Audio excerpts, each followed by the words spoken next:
Un PDG milliardaire reçoit un appel d'un numéro étranger. « Salut papa, tu peux venir me chercher, s'il te plaît ?» Au début, il pense à une erreur, puisqu'il n'a pas d'enfant. Mais il reste figé de stupeur devant ce que le garçon au bout du fil dit ensuite. Avant de commencer l'histoire, n'oubliez pas de laisser un like et de vous abonner à la chaîne pour voir plus d'histoires comme celle-ci. Tristan Ellis était assis à son bureau, le léger bourdonnement de son espace de travail couvrant le vacarme de la ville en contrebas. La pièce était impeccable, tout comme l'homme lui-même, chaque détail soigneusement choisi pour projeter pouvoir et réussite.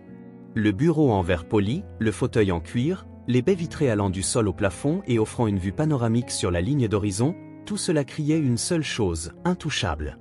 Tristan jeta un coup d'œil à sa montre. Il était presque 99, mais l'heure ne l'affectait pas. Le travail était son sanctuaire, un refuge contre l'imprévisibilité désordonnée des relations personnelles. Les gens représentaient des faiblesses, des distractions et parfois des trahisons. Les affaires, en revanche, étaient nettes. Bénéfices, contrats, fusions, des choses qu'il pouvait contrôler. Son téléphone vibra, le tirant de ses pensées. L'écran affichait un numéro inconnu, étranger à en juger par l'indicatif. Tristan fronça les sourcils. Probablement un télévendeur ou un autre partenaire international qui ne comprenait pas le concept des fuseaux horaires. Il le laissa sonner, attendant que l'appel bascule sur la messagerie vocale. Mais quelque chose le titillait, un élan de curiosité, peut-être, ou simplement le fait qu'il détestait les appels sans réponse. Il décrocha. « Allô ?» dit-il d'un ton sec, déjà à bout de patience. Il y eut un silence, suffisamment long pour que Tristan envisage de raccrocher. Puis une voix douce et hésitante brisa le vide. « Salut, papa !» Tristan se figea.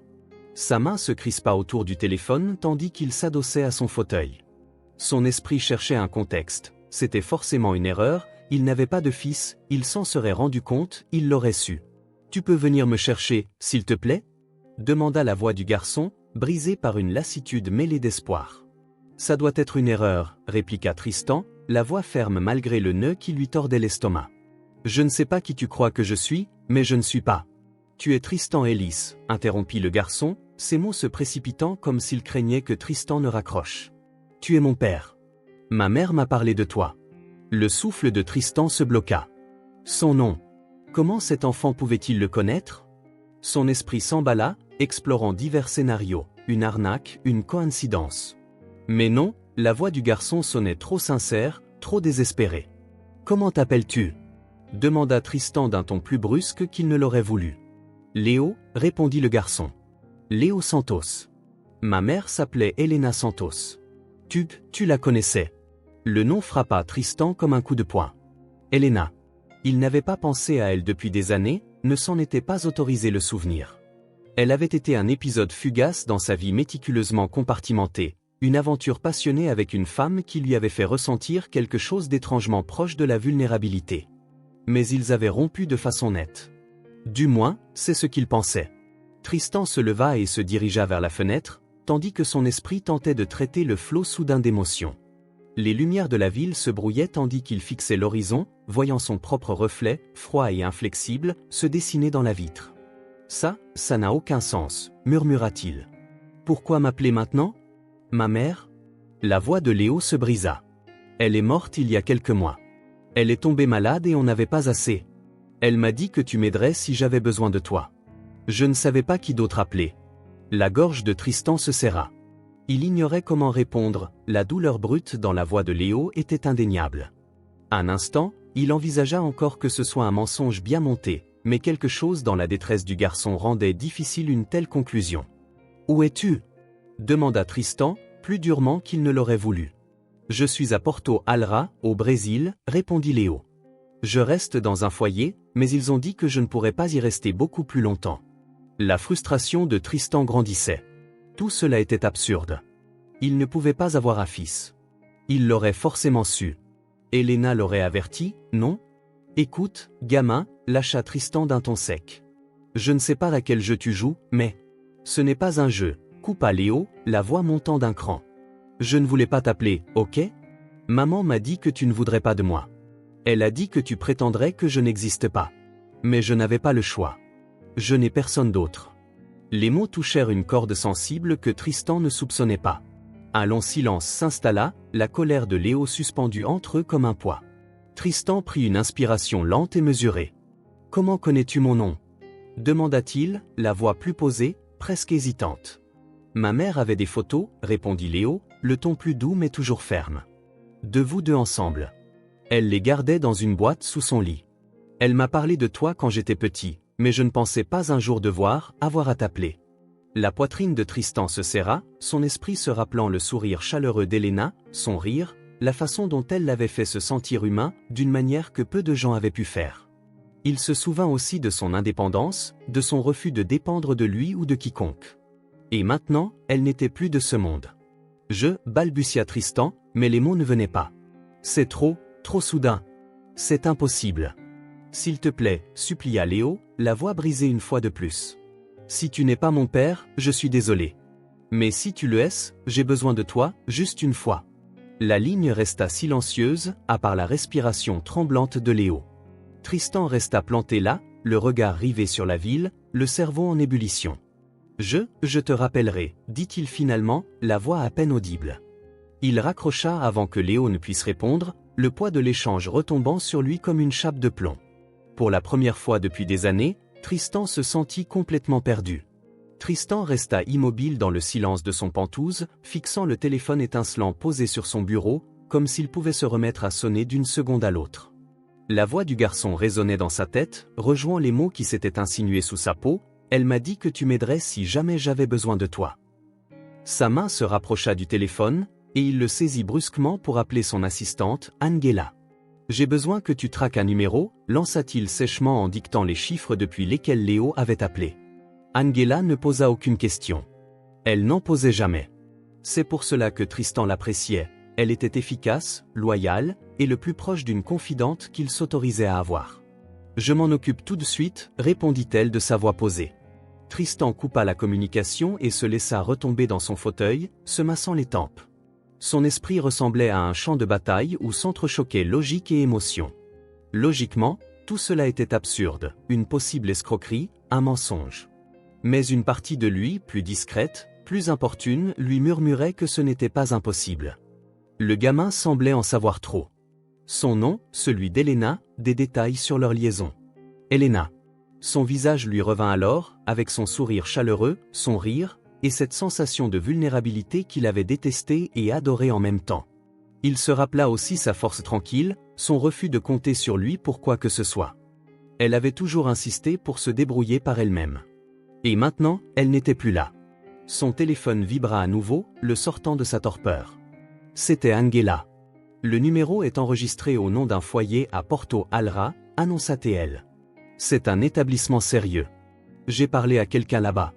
Le garçon s'appelle bien Léo Santos et il y séjourne depuis quelques mois. Il confirme que sa mère est décédée récemment, d'un cancer apparemment. » Le ventre de Tristan se tordit. La confirmation s'abattait sur lui tel un coup de massue, ébranlant ce mince voile de déni auquel il s'accrochait. « Merci » lâcha-t-il, presque inaudible, avant de raccrocher pour éviter toute question supplémentaire.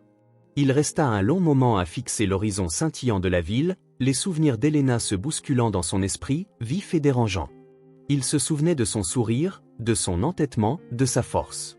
L'idée qu'elle ait traversé la maladie seule, sans le contacter, le hantait.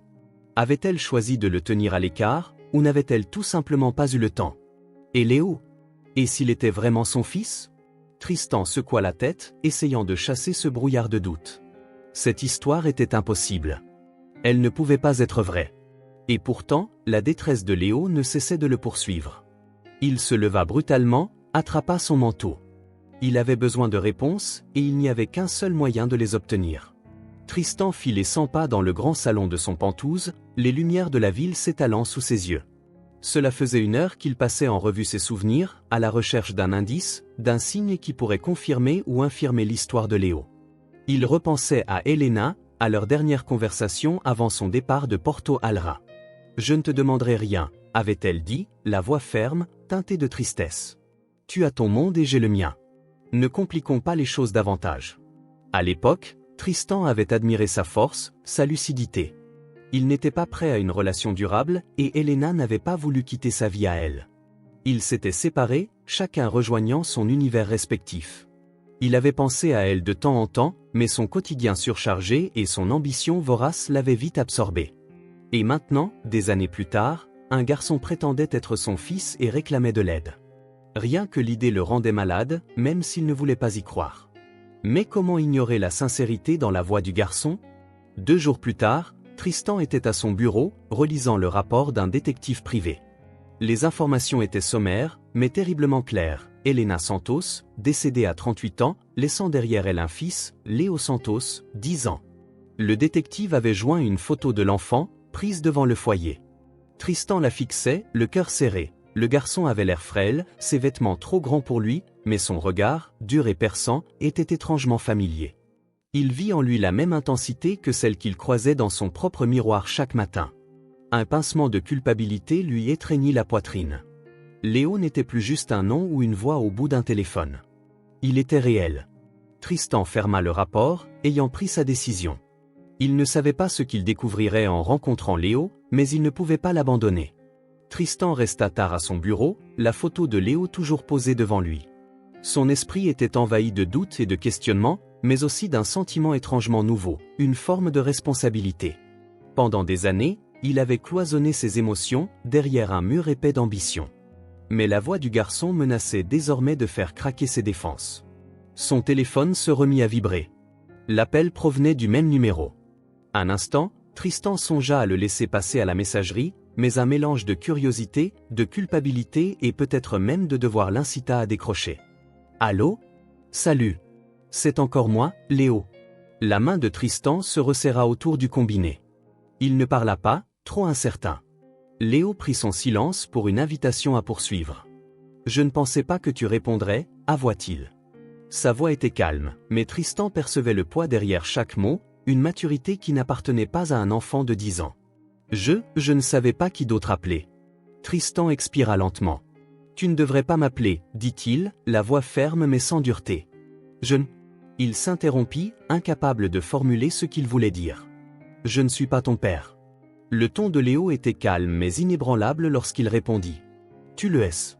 Ma mère m'a dit que tu l'étais. »« Je le sais. » Tristan ne sut quoi répondre. Il avait fait face à des salles de conseil hostiles, à des négociations impitoyables, il avait vaincu des défis qui auraient brisé bien des gens. Mais ce garçon le laissait désemparé. « Qu'est-ce que tu veux de moi ?» finit-il par demander, d'une voix plus douce que prévu. Un silence s'installa, et Tristan crut que Léo n'allait pas répondre. Mais, finalement, il le fit, d'une voix si faible qu'il dut tendre l'oreille. « Je veux juste rentrer à la maison. » Ces quelques mots résonnèrent comme un coup de massue. Tristan sentit quelque chose bouger en lui, une brèche dans l'armure qu'il avait mis tant d'années à forger. Il pensa à Elena, à la force qu'il lui avait fallu pour élever Léo seul, et au courage du garçon, qui devait appeler un inconnu pour demander de l'aide. Tristan prit une grande inspiration, comme s'il se jetait du haut d'une falaise. « Reste où tu es, dit-il enfin, la voix un peu rauque. Je vais trouver une solution. »« Vraiment » fit Léo, un espoir timidement mêlé à sa fatigue. « Oui, répondit Tristan, bien que les mots lui parussent encore irréels. Je te rappellerai bientôt. Survis jusque-là, d'accord ? D'accord, murmura Léo. Merci. La ligne se coupa, et Tristan resta là, le téléphone à l'oreille, encore sous le choc. Pour la première fois depuis des années, il se sentait incertain, vulnérable et terriblement humain. Mais en même temps, il ressentait autre chose, un sens nouveau, un but. Tristan était dans son bureau, à la lumière tamisée qui projetait de longues ombres sur les murs. Son téléphone reposait sur la table, à côté d'un verre de scotch auquel il n'avait pas touché. Il avait promis à Léo de trouver quelque chose, mais même en prononçant ces mots, il ignorait ce que ce serait. La voix du garçon résonnait toujours dans son esprit, pleine d'une espérance ténue et d'un désespoir à peine voilé, un écho qu'il ne pouvait taire. Il n'était pas prêt à accepter l'idée que Léo soit son fils. Mais il ne pouvait plus nier que l'histoire du garçon sonnait juste, tant les détails concordaient. Il avait besoin de preuves tangibles, pour lui comme pour Léo. C'est pour cela qu'il avait engagé Michael Porter, un détective privé habitué à dénicher les vérités les plus inconfortables. 2 jours plus tard, un message s'afficha sur son téléphone. « Il faut qu'on parle. Appelle-moi dès que possible. » Tristan hésita avant de composer le numéro. Une partie de lui désirait connaître la vérité, tandis qu'une autre, plus lâche, préférait laisser cette porte fermée. Mais le visage de Léo, maigre et fatigué, aperçu sur la photo, lui revint en tête. Il devait au moins ça au garçon. Michael décrocha immédiatement. « Tristan, j'ai ce que tu voulais. »« Je t'écoute, » répondit Tristan, d'une voix plus assurée qu'il ne l'était vraiment. « Tout concorde, » annonça Michael d'un ton direct. Le garçon, Léo Santos, a 10 ans. Sa mère, Elena Santos, est décédée il y a 3 mois d'un cancer. Elle n'avait pas d'assurance santé, d'après mes sources, elle a tout fait pour maintenir la tête hors de l'eau jusqu'au bout. Tristan s'enfonça dans son siège, chaque mot lui pesant un peu plus. Il se rappelait l'orgueil et la détermination d'Elena, elle n'aurait jamais demandé d'aide, pas même si sa vie en dépendait. Léo vit dans un foyer depuis la mort de sa mère, poursuivit Michael. C'est un foyer dirigé par une association locale, mais il manque de ressources. Avant ça, ils ont été expulsés de leur logement et ont peut-être dû vivre dans la rue un temps. Tristan ferma les yeux, rongé par la culpabilité. L'idée qu'un enfant, peut-être le sien, ait pu connaître tout cela lui retournait l'estomac. Et le père ? Hasarda-t-il, même s'il savait déjà la réponse. Pas de père mentionné sur les documents officiels, répondit Michael. Elena n'a jamais indiqué de nom sur l'acte de naissance de Léo. Mais j'ai trouvé quelques effets personnels qu'elle a laissés derrière elle, des photos d'elle et de toi, et d'autres d'elle avec Léo. On dirait qu'elle les gardait dans une boîte, avec des lettres. Des lettres ? Répéta Tristan, la gorge nouée. Oui. Je n'ai pas pu les lire, elles sont en portugais. Je peux les faire traduire si tu veux. Tristan ne répondit pas tout de suite. L'idée de lettres et de photos intimes le troublait plus qu'il n'aurait cru. Ce ne sera pas nécessaire, finit-il par dire. Michael fit une pause, puis ajouta. Tristan, pour ce que ça vaut, je pense que le gamin dit vrai. Tout concorde. Tristan mit fin à la conversation d'un bref « merci » et reposa le téléphone. Il contempla la skyline urbaine, l'esprit secoué. Le rapport de Michael validait ce que Tristan redoutait déjà. Léo était peut-être bel et bien son fils. Et si c'était le cas, Elena lui avait laissé une responsabilité dont il n'avait jamais voulu, mais qu'il ne pouvait plus ignorer. Pendant des années, il avait évité les liens affectifs, privilégiant la simplicité d'une vie axée sur l'entreprise. Les attaches, c'était un risque dont il s'était toujours protégé. Mais le destin venait de lui lancer une situation inextricable. Il ne pouvait pas laisser Léo se débrouiller seul, pas après ce qu'il avait déjà traversé. L'idée de rencontrer le garçon le remplissait d'angoisse. Que dire ? Que faire ? Comment rattraper des années d'absence ? Pourtant, il n'avait plus le choix. Il devait y aller. 2 jours plus tard, Tristan atterrit à Porto Alegre. La ville était un mélange d'énergie débordante et de fatigue silencieuse, les rues grouillant d'activité, même à la tombée du jour. Il y était déjà venu, il y a des années, mais ses souvenirs étaient flous, éclipsés par le but de sa mission présente. Un chauffeur l'attendait à l'aéroport, tenant une pancarte à son nom. Tristan monta dans la voiture, l'esprit en ébullition tandis qu'il traversait la ville. Le chauffeur ne parlait pas beaucoup, ce qui convenait parfaitement à Tristan, il n'était pas d'humeur à bavarder. Quand ils arrivèrent au foyer, Tristan hésita un moment avant de descendre. Le bâtiment était modeste, mais propre, avec un petit panneau au-dessus de la porte indiquant qu'il s'agissait d'un refuge. Il inspira profondément, rassembla son courage et poussa la porte. À l'intérieur, l'atmosphère était chargée d'un bourdonnement discret. Des bénévoles distribuaient des repas, aidaient les résidents à s'installer pour la nuit. Quelques personnes tournèrent la tête en voyant Tristan, mais la plupart étaient trop occupés pour prêter attention à ce visiteur inhabituel. Une femme s'approcha, l'air aimable mais sur ses gardes. « Je peux vous aider ? Je viens voir Léo Santos, » répondit Tristan, la voix stable malgré la tension dans sa poitrine. Les yeux de la femme s'adoucirent. « Léo ?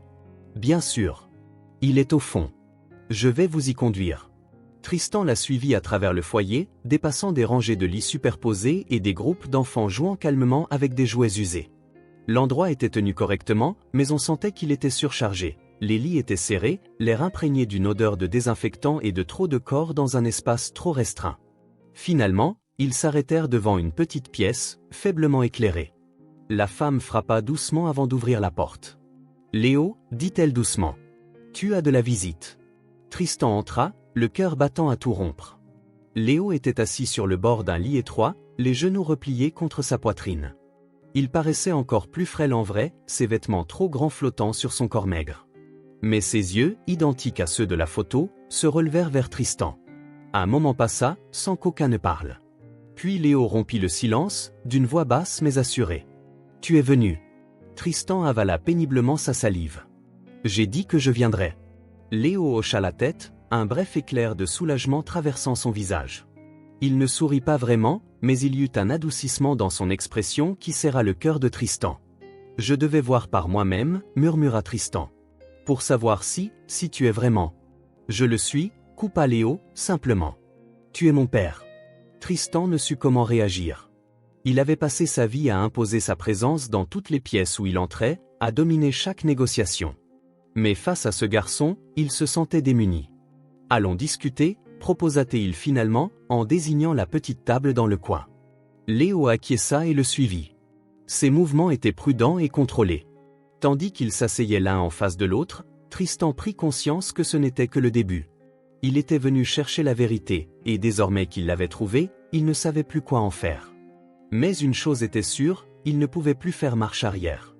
À travers une bande dessinée abîmée, il leva les yeux lorsque Tristan entra, son expression à la fois méfiante et curieuse. « Ils mettent en place le test », dit Tristan en s'asseyant sur la chaise près de la fenêtre. « Ça va prendre quelques jours. » Léo hocha la tête, ses doigts serrant encore le bord de la bande dessinée. « D'accord. » Tristan l'observa un instant, incertain de la façon de combler le fossé qui les séparait. « Qu'est-ce que tu lis ?»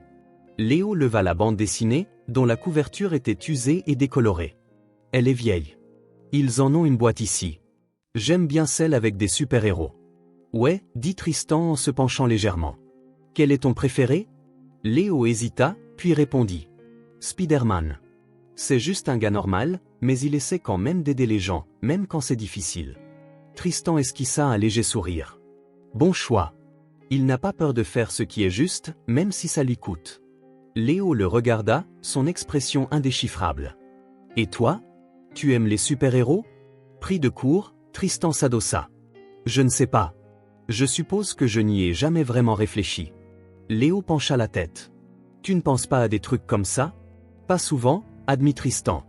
J'ai été occupé. » Léo acquiesça et son regard retomba sur la bande dessinée. « Ouais. Maman a dit que tu étais occupé. » Tristan ressentit à nouveau la piqûre de ces mots, mais cette fois, il ne tenta pas de l'ignorer. « Je l'étais, dit-il doucement.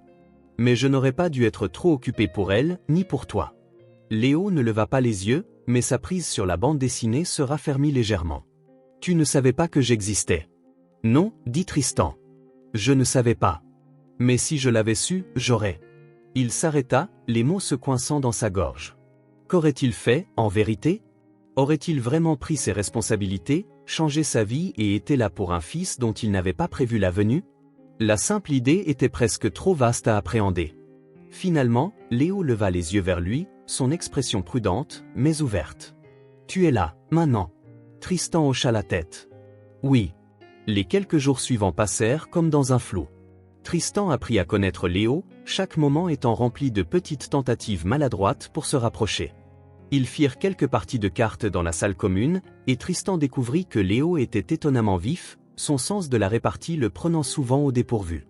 Ils prenaient leur repas ensemble, Léo picorant soigneusement sa nourriture pendant que Tristan essayait de ne pas remarquer à quel point il était encore maigre. Ce n'était pas facile. Léo était poli mais sur la réserve, sa confiance manifestement difficile à gagner. Tristan, de son côté, avait du mal à se repérer dans ce territoire inconnu de la paternité. Il avait passé sa vie à maîtriser les salles de réunion et les négociations, mais se retrouver en face d'un garçon de 10 ans, tentant de trouver comment le faire sourire, lui semblait être le défi le plus difficile qu'il ait jamais relevé.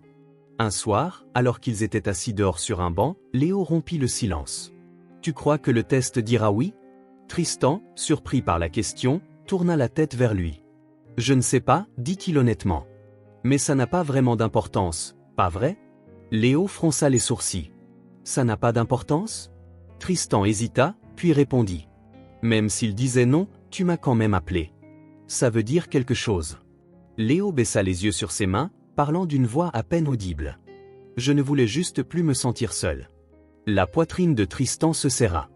Il posa une main sur l'épaule de Léo. « Tu ne le hais pas, dit-il fermement. Plus maintenant. » Pour la première fois depuis leur rencontre, Léo leva les yeux vers lui avec quelque chose qui ressemblait à de l'espoir. Ce n'était pas grand-chose, mais c'était déjà beaucoup. Les jours s'écoulèrent lentement, les rapprochant pas à pas de la vérité inévitable. En attendant les résultats du test ADN, ils passèrent plus de temps ensemble, levant prudemment les barrières de formalité et de méfiance. Tristan se sentait toujours comme un visiteur dans la vie de ce garçon, un homme en retard de 10 ans d'absence, mais il commençait à comprendre la résilience et la force tranquille qui caractérisaient Léo. Un soir, après un dîner particulièrement silencieux, Léo prit la parole, brisant le calme entre eux. « Tu veux savoir des choses sur elle ?» demanda-t-il d'une voix hésitante. Tristan s'immobilisa, surpris. « À propos de ta mère ?» Léo acquiesça, tripotant nerveusement le bout de sa manche. « Je me suis dit que tu voudrais peut-être savoir. Elle parlait de toi, parfois. » Tristan posa sa fourchette, le cœur serré. « J'aimerais, dit-il, incertain de se sentir prêt à entendre ce que Léo allait lui dire, mais conscient qu'il le devait, pour eux deux. » Léo s'adossa, le regard dans le vide, et commença à parler. C'était la meilleure. Elle rendait tout amusant, même quand on n'avait pas grand-chose. Comme cette fois où on nous a coupé l'électricité, et elle m'a dit que c'était une aventure, comme si on campait. On a allumé des bougies et on s'est raconté des histoires jusqu'à ce que je m'endorme. La gorge de Tristan se noua en l'écoutant. Il imaginait bien Elena, avec sa détermination tranquille et son humour contagieux, transformant les épreuves en moments supportables pour son fils. Elle travaillait tout le temps, poursuivit Léo, parfois 2 ou 3 boulots en même temps. Mais elle trouvait toujours un moment pour moi. On regardait de vieux films ensemble et elle faisait du pop-corn dans une petite casserole sur la cuisinière. Elle disait que c'était meilleur que celui du micro-ondes. La voix de Léo s'adoucit. Elle n'a jamais rien dit de mal sur toi, même quand je lui demandais pourquoi tu n'étais pas là. Elle disait juste que tu étais occupé et que tu ne savais pas pour moi. Tristan détourna le regard, accablé par le poids de ses mots. Il n'avait pas été là pour Elena ni pour Léo, et la culpabilité était oppressante. Il avait cru laisser derrière lui cette partie de sa vie, mais il réalisait maintenant à quel point il avait failli, sans même en avoir pleinement conscience. « Elle a déjà essayé de me contacter ?» demanda-t-il, la voix plus basse qu'il ne l'aurait voulu. Léo secoua la tête. « Je ne crois pas. Elle disait que tu avais ta propre vie et qu'elle ne voulait pas tout bouleverser. » Tristan ferma les yeux, traversé par un élan de regret. La fierté et l'indépendance d'Elena étaient 2 qualités qu'il avait le plus admirées chez elle, mais à présent, elles semblaient avoir été un mur qui l'avait empêché de connaître la vérité avant qu'il ne soit presque trop tard. Il se tourna vers Léo, rassemblant son courage pour croiser son regard. « C'était une femme remarquable, dit-il, sa voix stable malgré le tumulte intérieur. Je suis désolé de ne pas avoir été là pour elle et pour toi. » Léo garda le silence un moment, mais son expression s'adoucit. « Elle ne t'en voulait pas. Elle disait souvent que j'étais têtu, comme toi. » Tristan ne put retenir un sourire, teinté de tristesse. Elle n'avait peut-être pas tort. L'appel du laboratoire arriva le lendemain matin. Tristan était assis près de la fenêtre de la petite salle commune du centre d'hébergement, observant la rue en contrebas, quand son téléphone sonna. Il répondit aussitôt, le cœur battant à tout rompre. « Monsieur Ellis, dit la voix au bout du fil, nous avons les résultats du test ADN. » Tristan serra le téléphone plus fort. « Et ? Il y a 99,9% de probabilité que vous soyez le père biologique de Léo Santos. » Ces mots le frappèrent de plein fouet, à la fois limpides et bouleversants. Il mit fin à l'appel d'un bref « merci », posant ensuite le téléphone sur la table devant lui. Pendant un instant, il resta là, fixant l'appareil, laissant la réalité s'imposer. Léo était son fils. Il n'y avait plus de place pour le doute ou le déni. Le garçon dans la pièce d'accent grave côté, maigre, méfiant et courageux au-delà de son âge, était sa responsabilité, à tous points de vue. Tristan se pencha en avant, la tête dans ses mains. La confirmation n'apportait pas seulement de la clarté, elle soulevait aussi un sentiment écrasant d'échec. Il avait été absent pendant 10 ans, ignorant l'existence d'un enfant qui avait dû lutter et souffrir sans lui. Comment pourrait-il jamais se racheter ? Mais, au milieu de la peur et de la culpabilité, quelque chose d'autre se fit jour, plus discret mais non moins fort, de la détermination. Il avait passé sa vie à surmonter des défis, à bâtir des empires, à faire ses preuves dans les salles de réunion du monde entier. Maintenant, il devait se prouver capable d'autre chose, être père. Il se leva, sa résolution se renforçant à chacun de ses pas vers la chambre de Léo. Le garçon était assis sur le lit, un puzzle étalé devant lui. Il leva les yeux quand Tristan entra, son expression à la fois curieuse et sur la défensive. Tristan s'assit sur la chaise, prit une profonde inspiration. « J'ai eu les résultats, dit-il d'une voix calme. » Léo se redressa un peu, les mains suspendues au-dessus des pièces de puzzle.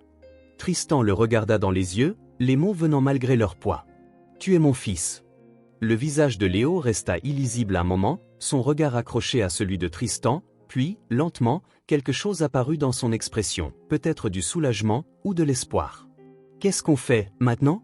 demanda-t-il doucement. Tristan se pencha, les coudes sur les genoux. « Maintenant, je fais ce qu'il faut pour arranger les choses, » répondit-il fermement, quoi qu'il en coûte. Léo hocha la tête, son expression s'adoucissant. « D'accord. » Pour la première fois depuis leur rencontre, Tristan ressentit une forme de clarté. La route serait semée d'embûches, mais pour la première fois de sa vie, il était prêt à l'affronter, non plus en tant que PDG, mais en tant que père. La ville resplendissait d'une opulence qui paraissait étrangère à Léo lorsque la voiture de Tristan s'arrêta devant la tour de verre où vivait son père. Silencieux à l'arrière, Léo tripotait l'ourlet effiloché de son t-shirt, observant d'un œil grand ouvert les rues remplies de gens pressés, vêtus de costumes élégants, attachés à leurs mallettes en cuir. Les voitures étaient rutilantes, loin des bus bondés et des scooters auxquels il était habitué. Tristan jeta un coup d'œil à Léo, remarquant la manière dont le garçon se collait à la vitre, l'émerveillement se lisant sur son visage malgré son air stoïque. Il ressentit une pointe de culpabilité en voyant combien leur monde était différent. C'était censé être un nouveau départ, mais il percevait déjà le fossé qui les séparait. « Bienvenue chez toi », dit Tristan en entrant dans le hall de marbre poli, d'une voix qu'il voulut assurer mais qui traduisait son propre malaise. Léo ne répondit pas. Ses yeux parcouraient l'endroit, absorbant le faste du lieu, les lustres, les surfaces étincelantes, le claquement sec des talons sur le sol. Il suivit Tristan en silence dans l'ascenseur, le souffle court lorsque les portes se refermèrent. Quand ils pénétrèrent dans le penthouse de Tristan, Léo se figea. L'endroit était immense, avec des baies vitrées offrant une vue panoramique sur la ville. Le mobilier était moderne, minimaliste et impeccablement disposé, comme si personne n'y vivait réellement. C'était froid, impersonnel, un peu comme l'avait été Tristan au début. Léo s'avança prudemment vers la fenêtre, posant sa main contre la vitre tandis qu'il observait les lumières de la ville. Tristan le regardait, ne sachant pas quoi dire. Il avait imaginé ce moment comme un tournant, mais il avait l'impression qu'ils se trouvaient tous deux de part et d'autre d'un gouffre infranchissable. « Tu as faim ?» demanda Tristan, rompant le silence. Léo secoua la tête. « Je vais bien. » Tristan poussa un soupir. Ça allait être plus compliqué qu'il ne l'avait pensé. Les jours qui suivirent furent flous pour l'un comme pour l'autre. Tristan avait prévu une chambre pour Léo, avec un lit tout neuf, un bureau et des étagères garnies de livres et de jeux, mais le garçon y passait peu de temps. Il préférait rester dans un coin du salon, ou s'asseoir près de la fenêtre, le regard perdu dans le vide. Lorsque Tristan proposa de l'emmener faire des achats pour lui trouver de nouveaux vêtements, Léo haussa les épaules. « J'ai pas besoin de grand-chose. » Tristan s'était toujours enorgueilli de résoudre ses problèmes de manière efficace. Mais avec Léo, rien n'était simple. Le garçon n'était pas un projet à gérer ni une affaire à conclure. C'était un enfant qui avait déjà trop subi. Tristan ne savait pas comment l'aider. Un soir, assis l'un à côté de l'autre dans un silence gêné, Tristan décida d'adopter une nouvelle approche. « Tu sais, » commença-t-il avec un ton plus léger que d'habitude, « je n'ai jamais été doué pour ce truc de parent. » Léo leva les yeux, le front plissé. « Normal, t'as jamais essayé, avant. » Ces mots frappèrent Tristan comme une gifle, mais il hocha la tête. « C'est vrai, Admile. Mais je veux essayer, maintenant. Et je sais que je vais faire plein d'erreurs. Peut-être que tu pourrais m'aider ?» Les lèvres de Léo frémirent dans un léger sourire. « Tu me demandes de t'apprendre à être un père ?» Tristan pouffa doucement, ce qui allégea un peu l'atmosphère. « Un truc dans ce goût-là. » Léo hocha la tête lentement, comme s'il réfléchissait. « D'accord. Mais pas de blague nulle de papa. » Tristan rit, surpris de se sentir si détendu. Marché conclu. Au fil des semaines, Tristan trouva peu à peu un rythme. Il rentrait plus tôt du travail, réservant du temps pour Léo. Au début, le garçon doutait de ce soudain changement, mais peu à peu, il s'ouvrit. Ils jouèrent à des jeux de société, regardèrent des films et firent même un tour au skatepark, où Léo découvrit une passion inattendue pour la planche à roulettes. De son côté, Tristan sentit en lui naître des changements qu'il n'avait pas anticipés. Pendant des années, sa vie avait tourné autour du travail, réunions interminables, négociations à forts enjeux, besoin constant de performer. Désormais, il se surprenait à avoir hâte de rentrer pour retrouver Léo, pour écouter son humour acerbe et sa sagesse discrète. C'était comme si Léo lui apprenait à ralentir, à voir tous les petits détails qu'il avait si longtemps ignorés. Mais leur parcours n'était pas exempt de difficultés.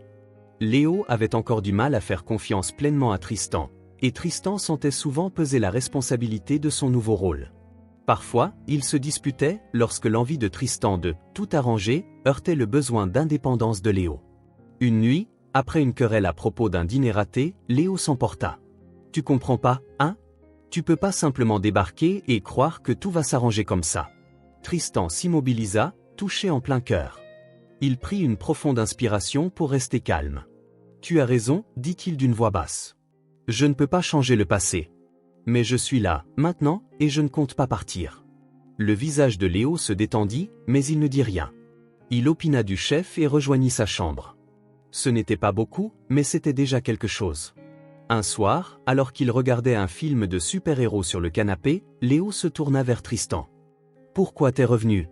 Tu n'étais pas obligé. » Tristan le regarda, le cœur serré devant la vulnérabilité qu'il lisait dans les yeux du garçon. « Parce que tu m'as appelé, répondit-il simplement, et parce que tu es mon fils. » Léo le dévisagea un instant, puis acquiesça. « Je suis content que tu l'aies fait. » Tristan sourit, un sentiment de chaleur l'envahissant. Pour la première fois, il se mit à croire qu'il pouvait construire quelque chose de vrai, de solide. Les lumières de la ville scintillaient au dehors, tandis que père et fils restaient assis côte à côte, un lien encore fragile mais qui se renforçait chaque jour un peu plus. Ce n'était pas parfait et ça ne le serait sans doute jamais, mais pour la première fois depuis longtemps, Tristan se sentait à sa place. Tristan commençait à trouver un équilibre dans sa nouvelle vie avec Léo, mais il était encore précaire. Ses affaires réclamaient toujours son attention, et il n'était pas facile de se défaire d'habitudes ancrées depuis tant d'années. Malgré ses bonnes intentions, il arrivait qu'il reste trop tard au bureau ou qu'il réponde à trop de mails pendant le temps qu'il aurait dû consacrer à Léo. Il se disait que c'était temporaire, que dès qu'il aurait rattrapé son retard, il serait plus présent. Mais au fond, il savait que cela ne tiendrait pas longtemps. Le point de rupture survint un froid mardi matin. Tristan se préparait pour une réunion cruciale dans le cadre d'une importante fusion. Son téléphone vibra. Pensant à un énième email, il jeta un coup d'œil, mais il s'agissait de l'infirmière de l'école. « Monsieur Ellis, ici l'infirmerie de l'école de Léo. Il ne se sent pas bien et se plaint de douleurs à la poitrine. Nous pensons qu'il vaut mieux l'emmener à l'hôpital, par précaution. » Le cœur de Tristan manqua un battement. « J'arrive tout de suite, dit-il, déjà en train d'attraper son manteau. » La réunion, les emails, plus rien n'avait d'importance. Lorsqu'il arriva à l'hôpital, Léo était assis sur le bord d'un lit, pâle et recroquevillé sous l'éclairage blafard. Une infirmière prenait sa tension et Léo fit un petit signe de la main en voyant Tristan. Ils disent que c'est sans doute rien, sa voix était faible. Juste du stress ou un truc comme ça. Tristan s'agenouilla devant lui, posant doucement les mains sur les genoux du garçon. On va s'en assurer, dit-il fermement. Quoi que ce soit, je suis là. Les tests révélèrent finalement qu'il n'y avait aucun problème cardiaque, seulement de l'anxiété. Mais la frayeur hanta encore Tristan longtemps après leur sortie de l'hôpital. Cette nuit-là, alors que Léo dormait, Tristan resta dans son bureau, le regard porté sur son reflet dans la vitre noire. Il repensa à Elena, à son acharnement à protéger Léo des difficultés de la vie malgré sa propre précarité. Il réalisa qu'il se trouvait à un carrefour. Il pouvait continuer à jongler entre sa carrière et son nouveau rôle de père, ou faire un choix qu'Elena, elle, n'avait jamais eu la possibilité de faire. Le lendemain matin, Tristan appela son conseil d'administration. À la fin de la semaine, il annonça qu'il se retirait de son poste de PDG. Le monde des affaires fut choqué, mais pour Tristan, ce n'était pas une perte, c'était un gain, du temps, de l'attention, et la possibilité d'être le père que Léo méritait. S'habituer à cette nouvelle vie ne fut pas simple. Tristan se retrouva désemparé, sans les exigences constantes de son entreprise. Mais Léo devint son point d'ancrage, l'entraînant dans un univers qu'il avait trop longtemps négligé. Ils passèrent leur journée à explorer la ville, à construire des Legos et à tester de nouvelles recettes qui se soldaient souvent par des fous rires et des plats un peu carbonisés. Un soir, alors qu'ils étaient installés sur le canapé, Léo demanda, l'air pensif. « Tu crois que maman serait fière de nous ?» La gorge de Tristan se serra. Il inspira profondément avant de répondre. « Je pense qu'elle serait très fière de toi, dit-il. Et j'espère qu'elle serait fière de moi aussi. » Léo acquiesça, le regard se perdant dans ses souvenirs. Elle parlait souvent d'aider les autres. Elle disait qu'il fallait toujours redonner un peu, même quand on n'avait pas grand-chose. Tristan médita sur les paroles de Léo, une idée germa dans son esprit. Et si on faisait quelque chose pour lui rendre hommage? Proposa quelque chose pour aider des enfants comme toi, qui ont besoin d'un endroit sûr pour grandir. Les yeux de Léo s'illuminèrent. Comme un refuge ou plus grand encore? Tristan sourit. Plus grand encore. Dans les mois qui suivirent, Tristan se consacra avec passion à ce nouveau projet, ressentant un élan qu'il n'avait pas connu depuis longtemps. Ensemble, il et Léo créèrent la Fondation Santos, baptisée ainsi en hommage à Elena. Son objectif était simple, mais ambitieux, offrir logement, éducation et ressources aux enfants sans abri ou en danger. L'expérience de Tristan dans les affaires se révéla précieuse, tandis que la sensibilité de Léo permit de garder les pieds sur terre. Tout ne fut pas simple, il y eut des moments où Tristan se sentit dépassé dans ce nouveau domaine, et d'autres où les souvenirs difficiles de Léo lui serraient le cœur. Mais ils franchirent chaque obstacle ensemble, renforçant leur lien avec chaque réussite et chaque échec. Un après-midi, ils se tenaient devant le premier centre d'hébergement financé par la Fondation Santos. Tandis que Léo coupait le ruban, un large sourire illuminait son visage. La foule applaudissait, mais Tristan ne voyait que son fils. Il fut submergé par un profond sentiment de fierté, non pour le bâtiment ou la fondation, mais pour ce garçon résilient et généreux. Plus tard dans la soirée, ils s'assirent dans le jardin du centre, regardant le soleil se coucher sur la ville. Léo se blottit contre le côté de Tristan, la tête appuyée sur son épaule. « Tu crois que maman sait ce qu'on fait ?» demanda-t-il doucement. Tristan passa un bras autour de lui, le regard fixé sur l'horizon. « Je crois que oui, répondit-il. Et je pense qu'elle doit sourire. » Léo ne répondit pas, mais il poussa un petit soupir satisfait qui en disait long. La vie n'était pas parfaite, mais pour la première fois, elle semblait juste. Tristan avait troqué son monde de négociations à forts enjeux pour quelque chose de bien plus essentiel. Et dans cette démarche, il avait découvert une version de lui-même qu'il ignorait jusqu'alors. Il n'était plus seulement un père, il était un partenaire, un coéquipier, et le bâtisseur d'un projet qui lui survivrait. Quant à Léo, il avait enfin trouvé sa place dans un monde qui lui avait si longtemps semblé hostile. Il s'épanouissait à l'école, se faisait des amis et commençait même à rêver à son avenir. Des rêves que Tristan s'était promis de soutenir, quoi qu'il lui en coûte.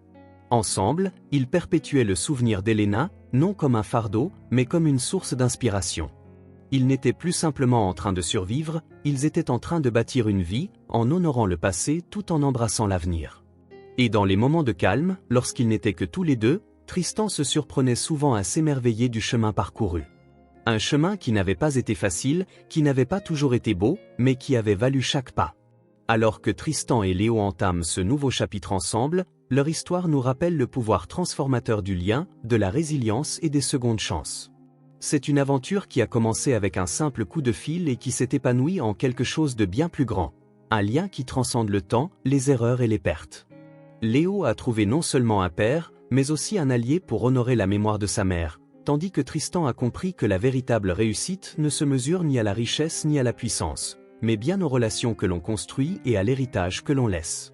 Leur histoire est un rappel puissant qu'il n'est jamais trop tard pour assumer ses responsabilités, se montrer présent et créer quelque chose de précieux à partir de situations inattendues. Si cette histoire vous a inspiré, n'oubliez pas de mettre un pouce bleu à cette vidéo et de la partager avec quelqu'un qui pourrait avoir besoin qu'on lui rappelle la force des secondes chances. Et si ce n'est pas déjà fait, abonnez-vous pour d'autres récits de ce genre, des histoires de rédemption, de résilience et de la force incroyable de l'esprit humain. Merci de nous avoir suivis, et à très bientôt pour la prochaine vidéo.